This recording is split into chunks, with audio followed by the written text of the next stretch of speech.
ভালোই রে বউ। আমরা কিছু কিছু মানুষ এখনো ভাইরাল হতে পারলাম না।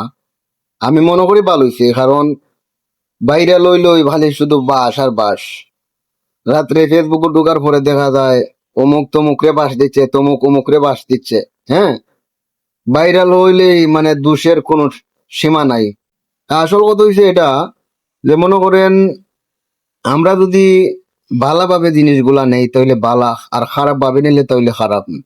আর কথা হচ্ছে ভাইরাল হওয়ার মানুষ শুধু সুজা টেকনিক গুলোই পছন্দ করে, মানে সহজে যেগুলা হয়।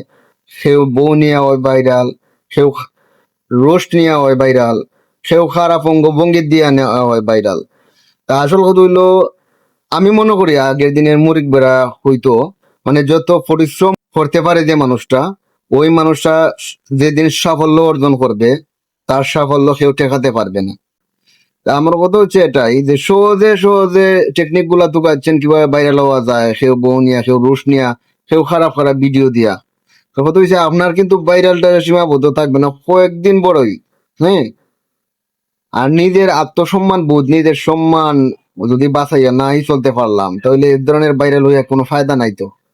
আমার কথা হচ্ছে এটা, যে ভাইরাল হইতাম, এমন ভাবে ভাইরাল হইতাম যেন মানুষে রেসপেক্ট করে, মায়া দেখায়, ভালোবাসা দেখায়। সবার ভালোবাসা অর্জন করে যে ভাইরাল হতে পারবে, সে হইলো অরিজিনাল ভাইরাল মানুষ এবং সেলিব্রিটি, আমার চোখে অন্তত পক্ষে। আর যে রোস্ট করে, খারাপ ভাবে ভিডিও দিয়ে, অঙ্গভঙ্গি করে, সে বউ নিয়ে ব্যবসা করে, এদের ভাইরাল বা এদেরকে সেলিব্রিটি আমি কখনোই বলি না।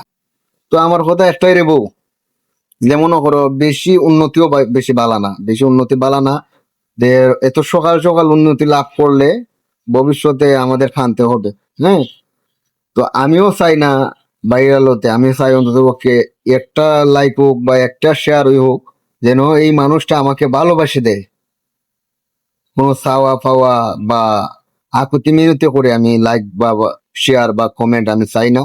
যেন ভালোবাসার বিনিময়ে ভালোবাসা পাই, এ ধরনের ভালোবাসা পেলে আমি আছি ভাই। আর যদি ভালোবাসা নাই দিতে পারেন, তো প্রয়োজন নাই আমাকে লাইক কমেন্ট করার, শেয়ার করার কোনো প্রয়োজন নেই। ভালো থাকবেন, সুস্থ থাকবেন, আল্লাহ হাফিজ।